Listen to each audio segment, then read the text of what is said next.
Hello, welcome to The Long Road. I'm your host, Chris Roberts. We're going to touch on a few things today. One, we're going to go and talk a little bit about the gambling issue in the state. That's popping up. Second, Frank Murphy, who's recovering from a stroke in the nursing home. I wish him well. He had asked me to do some research on, the Affordable Health Care Act. And what I did is I did a bunch of research on that, trying to bring it down to simplify it and dispel some of the myths, some of the rumors. And third, I will have a clip at the end of the show. I was woken up this morning. My wife was going, "Hey, what's all that noise outside?" And I says, "No big deal. It's just the dump trucks. They're starting to work early." And she goes, "Well, no, there's a lot of noise outside." And I says, "No, it's no big deal." And she says, "SUR truck was out there flashing. The guys were yelling." I said, "Hey, it's no big deal."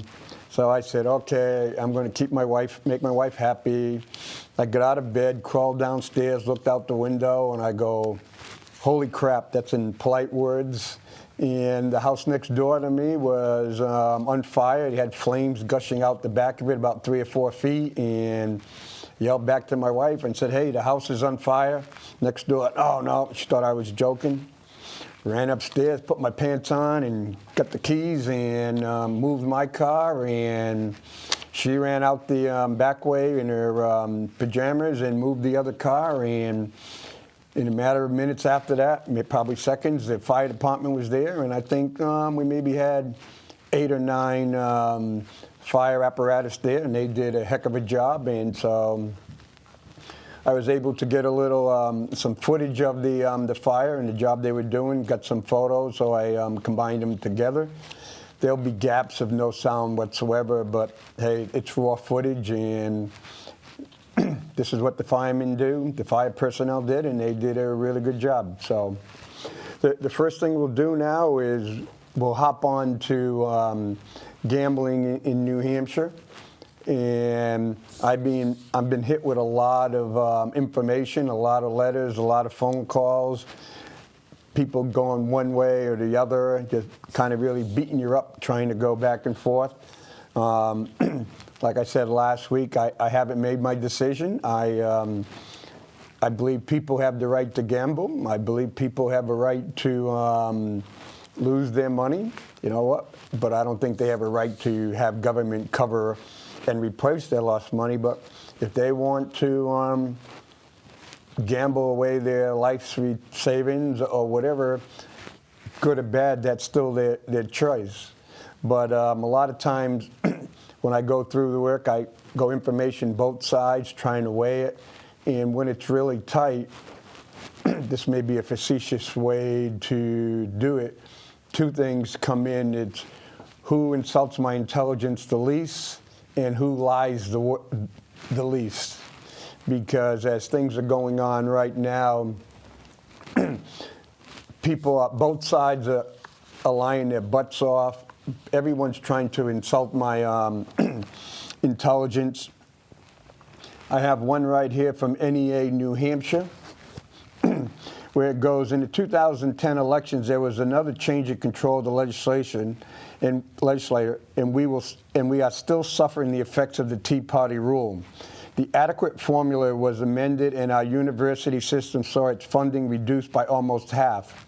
Revenue sources were reduced with the intent of defunding much-needed programs for the elderly, our special needs community, public education, and most vulnerable citizens. Millions of tax dollars will be diverted from state coffers by an ill-conceived and wrong-headed voucher system, which will be administered by a group whose leadership is on record in support of destroying public education. This right here, when you read this paragraph, it gets you to, its purpose is to fire you up, to tick you off and say how the Tea Party is destroying our state.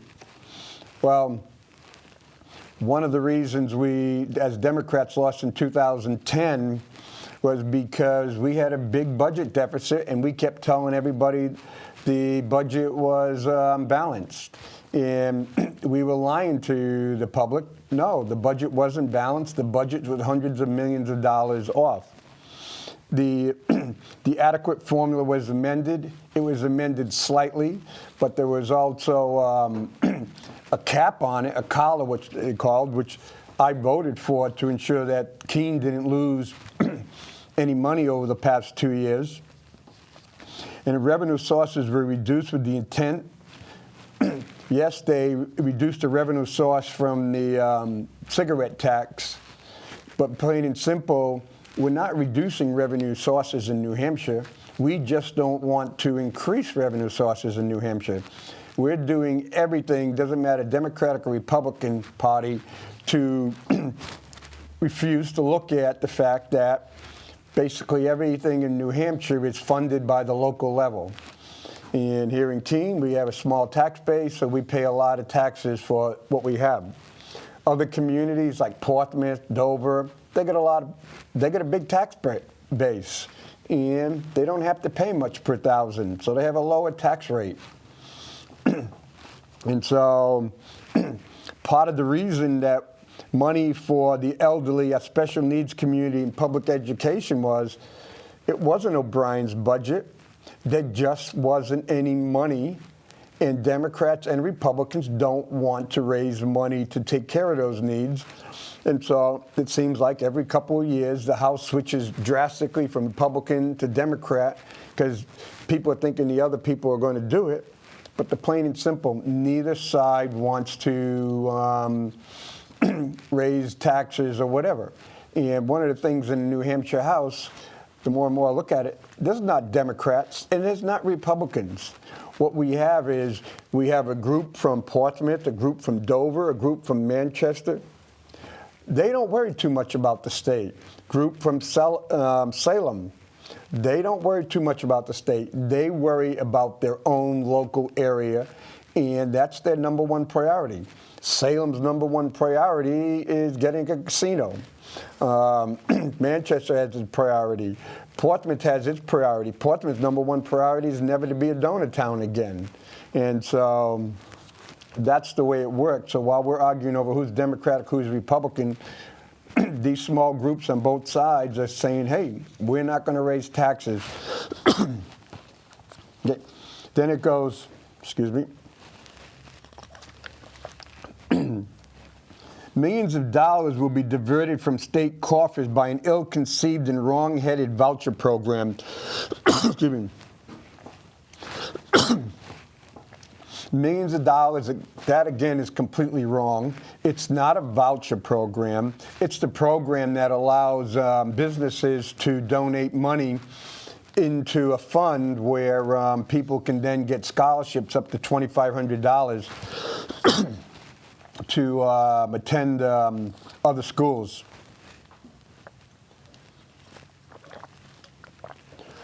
And despite what everyone's saying, excuse me, it's just not parochial schools. It's just not private schools. The money can be used to attend other public schools. And when they're talking about diverting from state coffers on an ill-conceived and wrong-headed voucher program, if I'm a business and I want to donate $100,000 to St. Joseph's School with the criteria that St. Joseph's Schools goes out and offers scholarships or tuition waivers to people in Keene, guess what? I still get the same tax break whether I donate it into the scholarship fund or if I donate it on my own.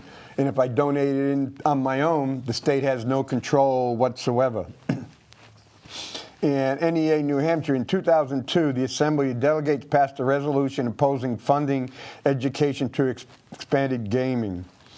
Although the same resolution expressed support for local lottery funds funding public school, the vote was taken at a time when the idea that gaming would be the main source of education fund was being floated at the State House.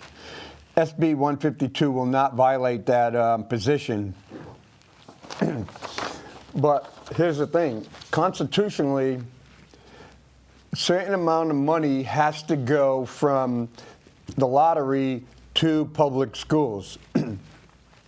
There will be no restriction whatsoever with SB 152. The money can go anywhere the legislature decides it wants to. If it decides that we're going to put some money into the college system, that can be for now, but they can change it anytime. And it goes, while SB 152 will not fund adequacy, it does fund our university system. It does provide funds from children who need services through the CHINS program.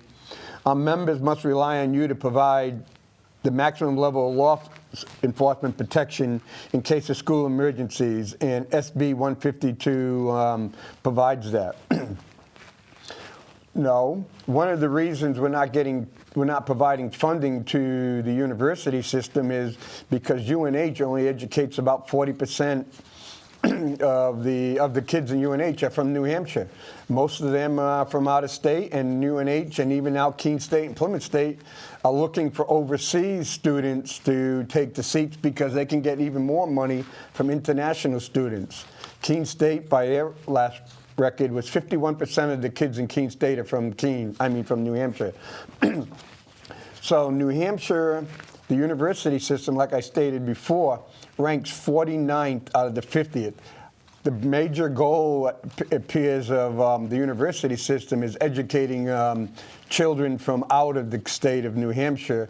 So why would the university system need more money to educate out-of-state kids? Then they go and say, well, we're going to keep tuition, we'll freeze tuition. It's easy to freeze tuition, but then you can go up on all the fees and room and board and all this other kind of stuff. It says, but it does not, it's a vast improvement over last year's budget, and it did shift funding priority programs gutted by the previous legislature, but it does not contain funding for our university system at the level we can support. It doesn't matter what, even if it all went to them, the money is not going to be there. We cannot support reduction in school building aid when educators teach in buildings that need upgrading.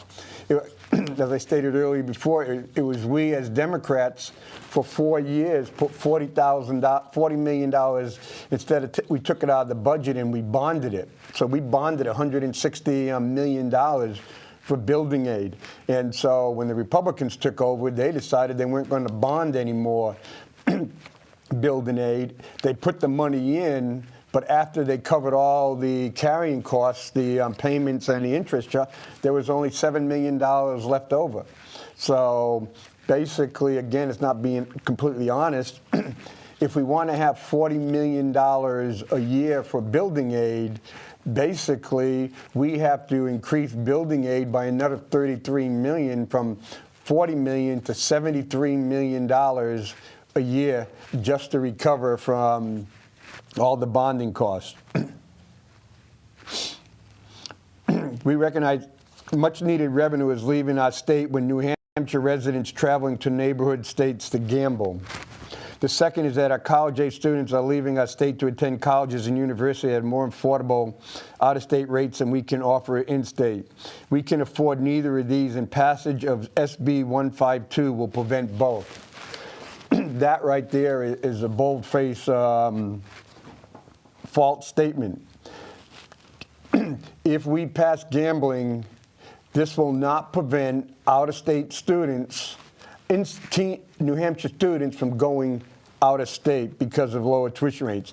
Passage of SB 152 will not ensure that New Hampshire in-state tuition is lower than out-of-state tuition.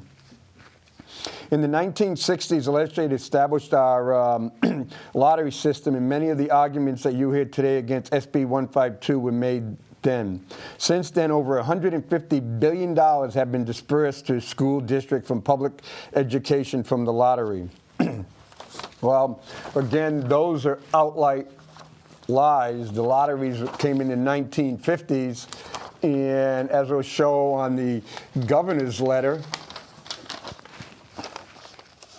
it was right here, it was $1.5 billion. And there's a world of difference when someone says 1.5 billion and 150 billion dollars. And when you look at 150 billion dollars, our budget every 2 years is 12 billion. So we're saying is, even if it goes by the 1960s, in the last 50 years, the lottery has produced enough money. Basically, we put $1 billion a year. So 50, then something is wrong here. So if it's 50, it's $150 billion has been dispersed to school districts, and we spend, the state spends about $1 billion a year. So that'd be $50 billion over the last 50 years.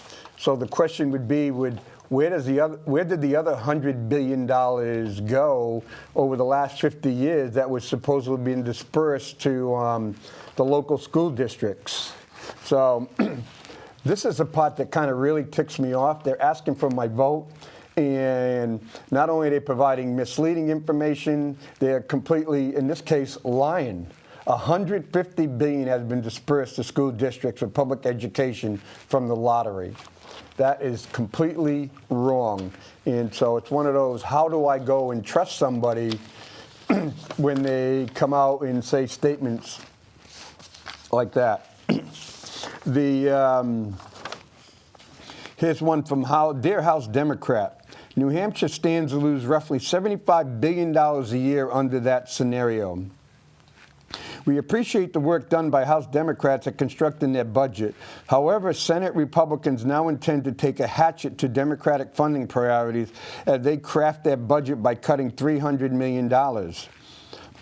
Republican Senator Finance Committee Chuck Morris recently commented that the budget will look a whole lot different when it leaves the Senate than it does now. Without new revenue, Democrats will be defenseless against these harmful cuts. Well, the Senate budget is always different than the House budget. That's why they have a committee, a conference, and they take almost to the end to settle it out.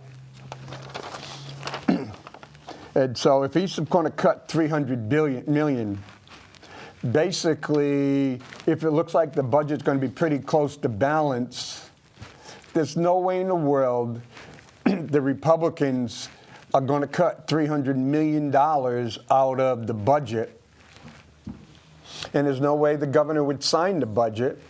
And plus, there's a few Republicans that are in the middle, and there's no way in the world that they're going to sign off on the budget, quote unquote, in the hopes of producing a $100 to $200 million surplus. Plain and wrong. Think about last fall in the campaign to earn voter support. Every conversation came to the same place, restoring funding for critical services and repairing the damages done by the Bill O'Brien budget. SB 152 provides the opportunity to deliver the necessary revenue to fund the things that we all care about as Democrats. The building also creates thousands of construction and full-time jobs. Excuse me. It has the full support of organized labor in New Hampshire. Governor Hanson is not willing to go back to O'Brien's budget, and neither should we. Our job is to find a way forward and keep our promises to people who need services, who need jobs, who need a strong and safe New Hampshire, and who need a quality, affordable education for their kids. NEA New Hampshire changed their opposition to support SB 152 because they stated that 152 revenues raised by 152 would not be used to support public education. Here I'm asking to support SB 152 because it will fund and provide who need a quality, affordable education for their kids. It also says that, what did it say right here? It has the full support of organized labor in New Hampshire. And The only one it has is John Casey, president of the New Hampshire Building and Construction, Dave Long, president of the New Hampshire Fire Department, president of the State Employees Association, and president of the NEA New Hampshire. There are an awful lot of other unions. I think it's the SUIA, the service workers, a lot of the people, the maids and all these other kind of stuff, the low-paying people that would be, quote-unquote, getting some of these 1,000-plus jobs. I don't see them signing off on the letter. Dear Representative, as representative of various charitables that participate in and benefit from charitable gambling, we are writing to share our support from SB 152. A number of our organizations will not be able to serve the people who rely on for most critical services. We know that New Hampshire citizens will cross the border to access better facilities in Maine and Massachusetts. Massachusetts citizens are currently coming to New Hampshire participating in our charitable nights, which stay home in their home state. The impact will be immediate and stark. Under the terms of SB 152, when one high-end, highly regulated casino is licensed in New Hampshire, charities will receive important protections. Any charity currently engaged in providing service at a charitable gaming facility that experiences any drop in charitable gaming revenue after the casino opens will be fully reimbursed for that drop. The lost revenue will be made up regardless of the reason for that drop. Again, when you look at this, is only currently engaged. So basically, if you're a charity right now, you are blocked out basically whatsoever. You will not be protection. The lost revenue will be made up regardless of the reason for that drop.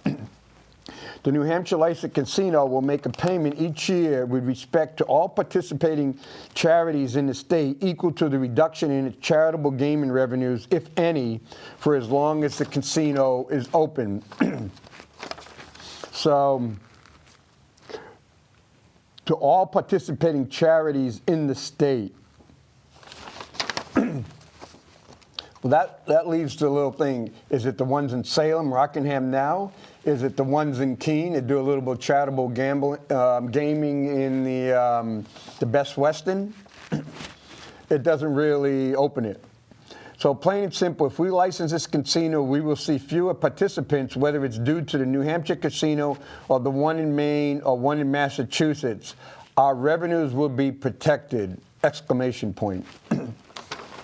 Well, if we go back to NEA, NEA would say, millions of tax dollars will be diverted from the state coffers by an ill-conceived and wrong-headed voucher system. So if a business, like I said, donates $100,000 into the scholarship program, that business gets to write that off on their state taxes and their state business taxes. So plain and simple, NEA is saying, hey, because you are doing this, this is costing the state money. So now let's look at it this way. So if the charitable gaming around the state, say, loses $2 million, okay? The casino, out of the goodness of its heart, is not going to go in and say, here's $2 million. Well, that $2 million will come right off its profit. So it'll pay less in federal income tax. It'll pay less into the state. It'll pay less in business property tax. So all the other people in New Hampshire who don't gamble will have to make up the money that the casino is giving to these groups who are gaming right now, the protected groups. How different is that from businesses donating into the scholarship fund for children to go to schools of other schools? So again, that kind of, the part that really gets me is kind of being hypocritical. If it benefits me, it's good. If it doesn't benefit me, it's bad. But it doesn't matter if it's the same thing. It all matters if it benefits me or not. And so, again, part that's kind of really upsetting me because they're playing me and they're playing others as idiots. They're saying is, oh, people are not going to read this. People are going to, they're going to do what they're told to do. As the people know me, I read a lot. I don't do what I'm told to do. And that's that Marine crap thing, right? Now we go to the one from the governor. Priorities such as restoring critical funds for a university system in order to freeze tuition, for uncompensated care at the New Hampshire hospitals, and for school building aids to local communities have support from all parties. So, restoring money. So what the governor wants is she wants gambling money to help fund the university system. Well, the university system 10 years from now will not be all bricks and mortars. The university system, education is going to be more and more like Amazon.com or Google. There's companies in China right now who are hiring English-speaking teachers with master's degrees and who are getting ready to start giving classes online at a very low rate because it doesn't make any sense whatsoever for you to go to Keene State, pay $800 for a course while you're going there every day, and then have to pay $800 for that same course if you're taking it online. Plain and simple, if you're taking it online and the course is pre-packaged, why aren't you paying $200, $300? So I think in the future, in the next 10 years, most of these parents are going to say, wait a minute, do I pay $800 for an adjunct faculty or a teaching assistant or a graduate assistant at Keene State College, or do I spend $200 for someone who may have a master's or PhD degree? And I think it's going that way. So critical funding, I think the university system has to find better ways to use their money. Uncompensated care for New Hampshire, I think it's an ethical and moral imperative that we as a state should be taking care of these people and not saying we're not going to take care of them unless we get money for gambling. And the governor goes, I support allowing one high-end casino in New Hampshire because it allows us to fund priorities that are so vital to our quality of life that brings in an estimate 2,000 construction jobs. What they no longer do is they don't talk about full-time jobs. They don't talk about how long these construction jobs are. These 2,000, quote, even if it's 2,000 construction jobs, these jobs are going to last less than a year. The other thing when they do 2,000 construction jobs is they go construction related. So it's like when the stimulus program. So if I hire a construction guy and that construction guy goes in, he means that's part of construction related. I got to get gas to work. I'm going to stop at Dunkin' Donuts. I'm going to eat at McDonald's. So they add all those up. So, and that's when they get the big number of construction or construction-related jobs. Or I may come in and only have to work 5 or 6 days on a project as a subcontractor. It may be 10 of us. Those count as 10. So again, as we as the people say, oh yeah, 2,000. All of these are temporary jobs at best because as soon as the project's over, these same individuals who had jobs will go on to another job. Other ones may not have jobs. So, and then it says more than 1,000 permanent jobs in New Hampshire. 1,000 permanent jobs. Okay, again, when you go and look at it, does it mean people move from Walmart to this place? Does people move from a small motel to this place? How many of these jobs, as we talked about before, because casinos normally bring in their own operators and other people that are well trained, and as the Bureau of Labor Statistics showed, that a lot of these jobs are quote, get paid on like tip workers, waitresses, and wait staff, so they don't get a full staff. A lot of them don't get, are not provided health care, so the state will have to pick up that. And permanent jobs, basically, again, is permanent high-paying jobs. how many full-time equivalent permanent jobs? Do I get 3 people? So if I get 4 people working 30 hours a week, or say 20 hours a week, so I can say I have 4 permanent jobs, but that's only 2 full-time equivalent jobs. And what's the livable wage type thing? The bill will provide $80 million in one-time license revenues that will be used in fiscal year 2014-2015, and a capital investment requirement of at least $425 million. So basically, to build it, say if it's 12 to 18 months, stretch it out an extra 6 months. So $425 capital investment. Who benefits from that? Salem does. Keene doesn't. No one else does, because that will improve the tax base at Rockingham Park.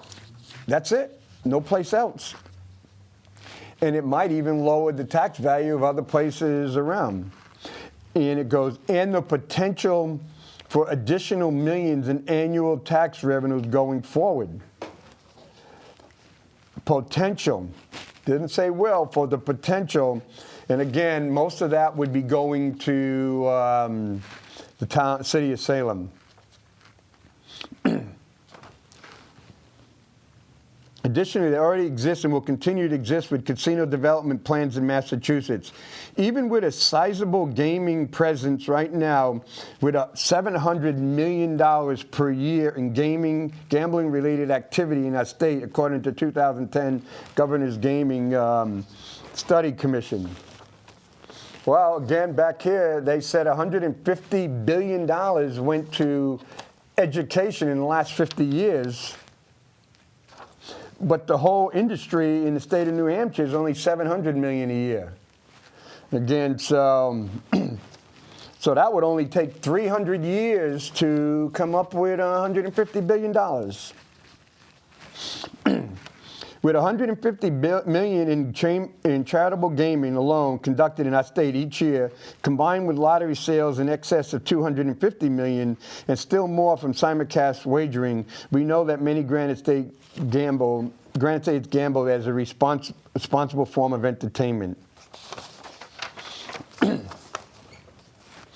Failure to act to develop our own plan will cost our state dearly, with New Hampshire Center for Public Policy Studies concluding that we will lose $75 million a year to Massachusetts in room and meals tax, lottery, and social costs if we do nothing.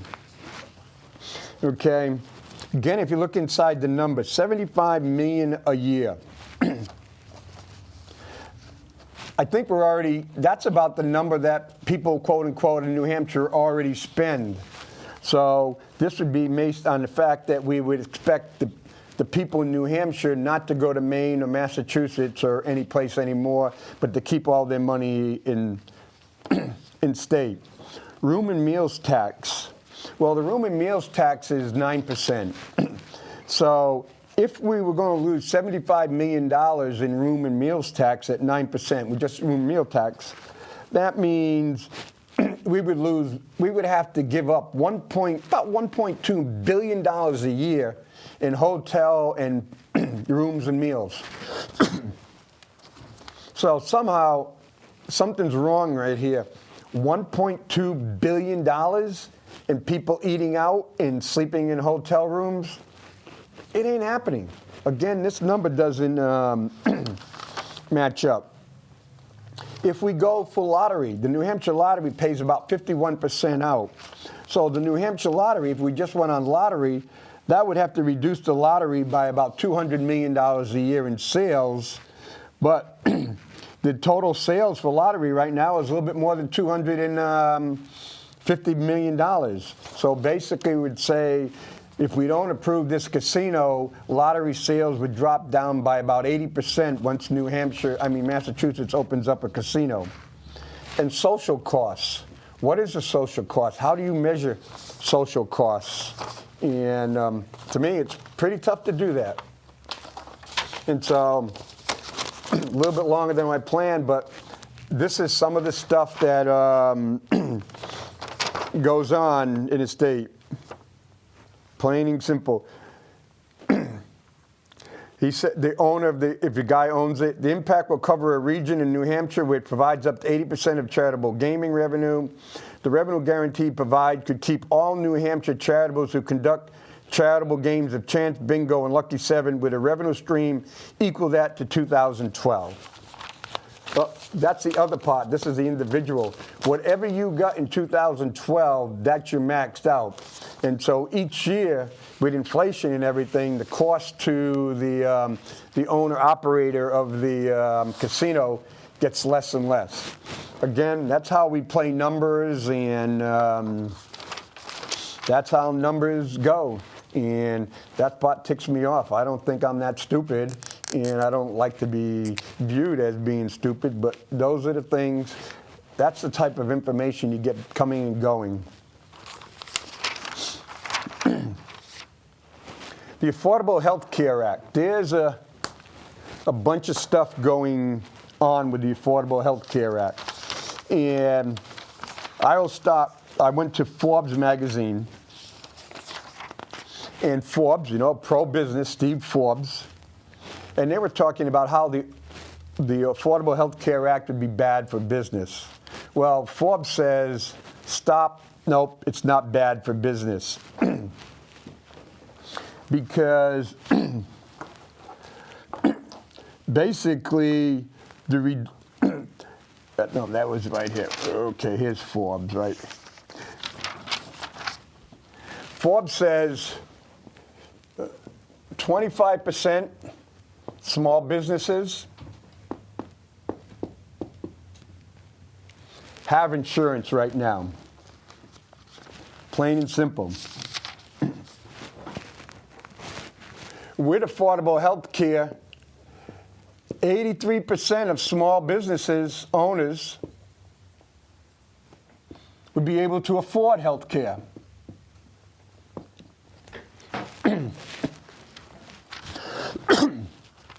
It also says,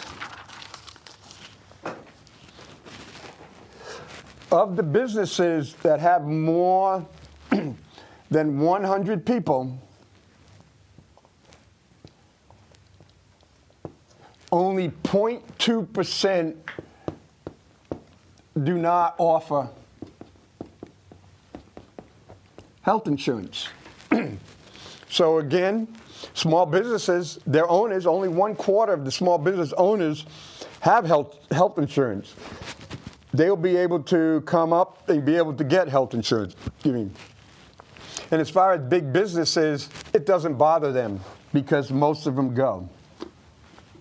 Now here's the other catch, where it says if you have 50, you have to offer health care. Okay? So, let's make believe we have a nice, easy company. I have 60 people, okay? I just say, you know what? Right now, it's costing me $8,000 for health care. $480,000, okay? It says, okay, Mr. Roberts, if you do away with health care, you're going to have to pay a fine, okay? So here's the fine.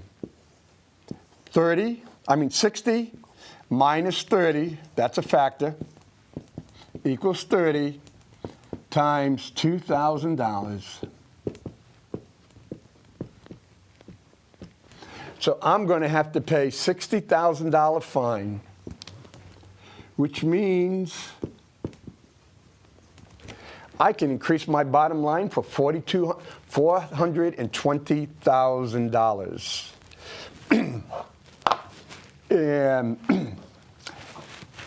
And it'll go up each year. This fine will go up each year based on how much the premiums go up. But right now, plain and simple, if I'm a small business, I could get out of this. So when small businesses are complaining about this and big businesses are complaining about this, this is part of the game of giving people what they want. And while people think bingo and they're arguing, we're being taken to the cleaners. And we did this in 1996 when the steel industry and the auto industry, and they were all having problems. And So they're saying, what can we do? What can we do? So what they did in 1996 is they say, you know what? We got all these VA hospitals, and we got plenty of room. And up to that time, only about 3 million people, vets, qualified for health care from the VA because it had to be service-connected or service-connected injury, illness, disability. If you spent 4 years in the military, had nothing wrong with you, you didn't get military health care. And so as these companies were going bankrupt, they were trying to find ways because they would go bankrupt and they would get do away with health care. Well, what happens in the rust bucket of the United States, Pennsylvania, Ohio, Michigan? Well, a lot of people joined the military. They went to high school, went in the military, came in, joined the unions. So what the government did was say, hey, let's open up the VA system to everybody. And so what happened was they came across being politically good, that we're helping all the veterans, and they opened it up. But at the same time, General Motors, Ford, Chrysler, U.S. Steel, all these other companies, they were able to save all kinds of money because they no longer had to pay health care. The United States taxpayer took up the health care portion of it because these were veterans, and veterans would take care of the VA. We owe this to the veterans.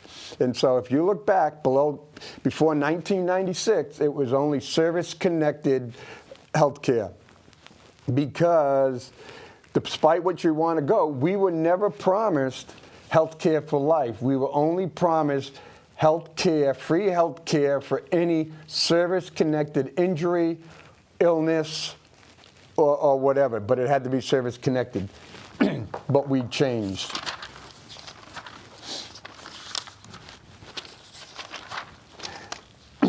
Here's one of the things that's going to happen in healthcare. A family of 4, 2 adults, 2 children, okay, makes $50,000 a year, which is 209% of poverty. So their health care cost would be $9,869, which the max that they can pay is 6.63%. So let's see, premiums they have to pay. They'll have to pay $3,314 in premiums. But they will get a tax credit of $6,555 to come up with the total cost. The big question is, where does that tax credit come for every individual? Now, here's another part that people, 2 plus 2, $50,000.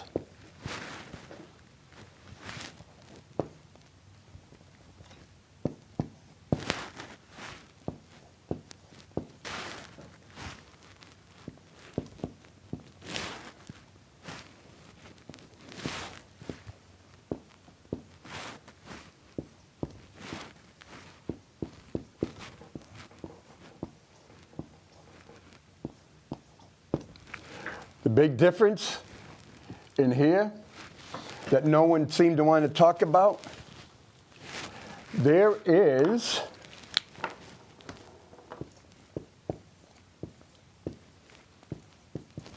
a $1,509 a year annual smoker's premium. If these 2 adults smoke, they have to pay $3,018 a year more as a smoker's premium for that same insurance. And people go, and here's the part, the federal government and state government count on alcohol, gambling, and smoking to raise a lot of taxes. So this is going to result in less people smoking. Even if your kid smokes, if you're a 16-year-old smokes, you're going to have to pay $1,509 for every smoker in the house. Now, let's put someone, a three, single mom and two kids, making $35,000 a year. Her cost is going to be $9,869, a max of 3.8%. She has to pay $1,330 out of pocket, and she will get a tax check credit for $5,339 due to the cost. So these are some of the things. This is what's supposed to happen in 2014.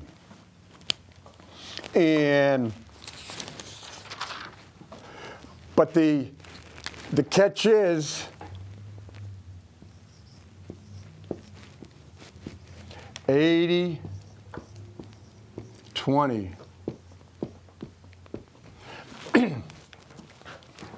This doesn't cover all your costs. This only covers 80% of your costs. And that's the silver plan.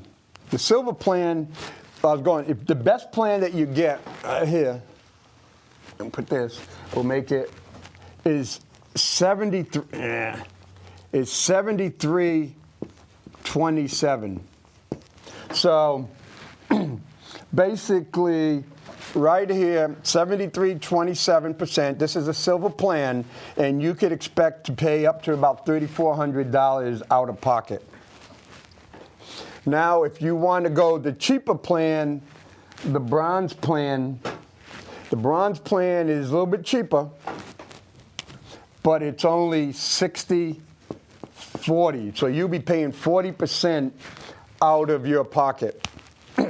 Now, if you're under 30, you can get the catastrophic coverage, but the thing is, the affordable health care does not cover a single penny until you spent $12,500.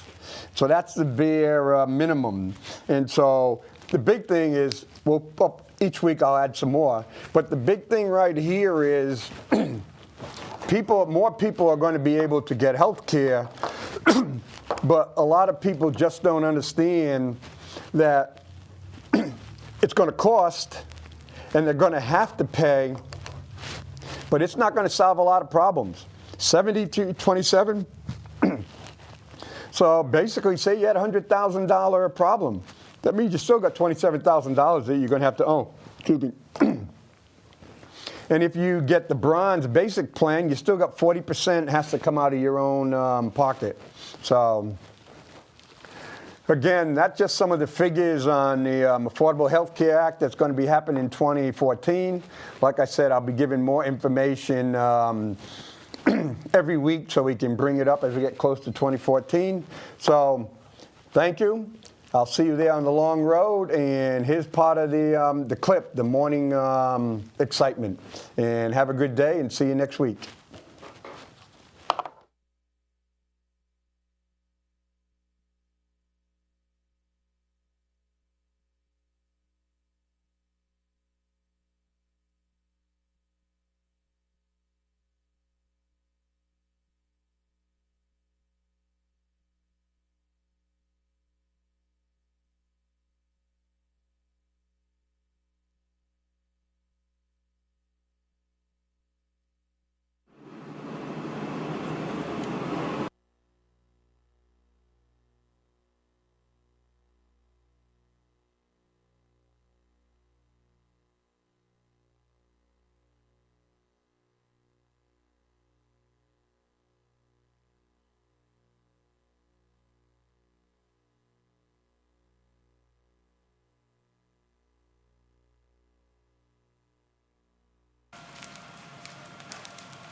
What?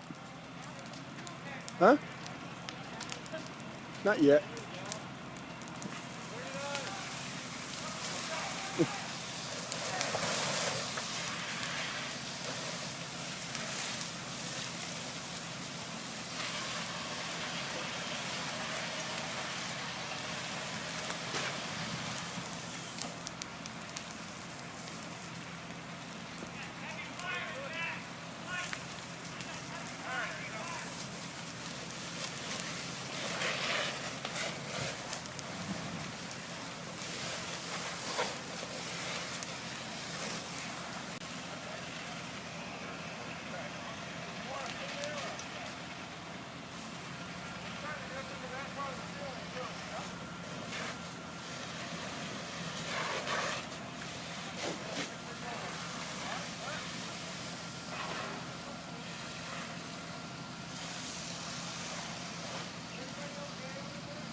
Oh, it's in the roof.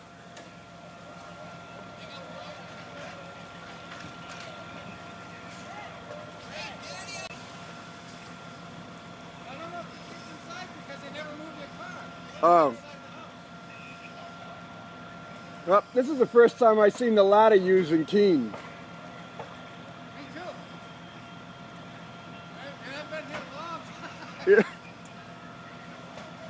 Because you can see some coming out of the roof. A good shot of the ladder trucks in the corner over here.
You got it out when you did, huh?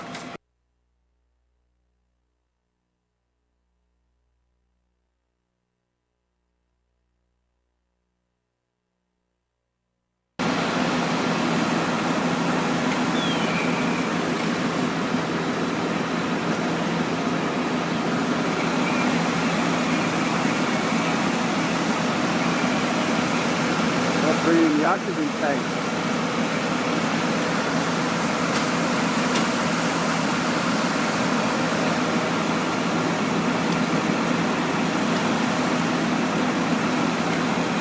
There goes the power, setting the power up.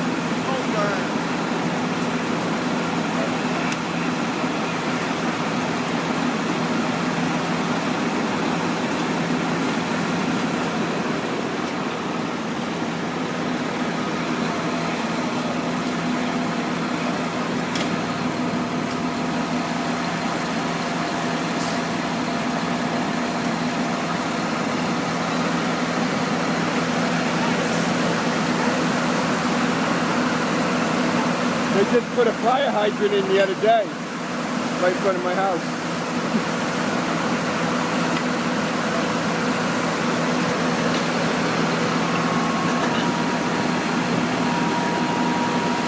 Well, at least it's a cold morning.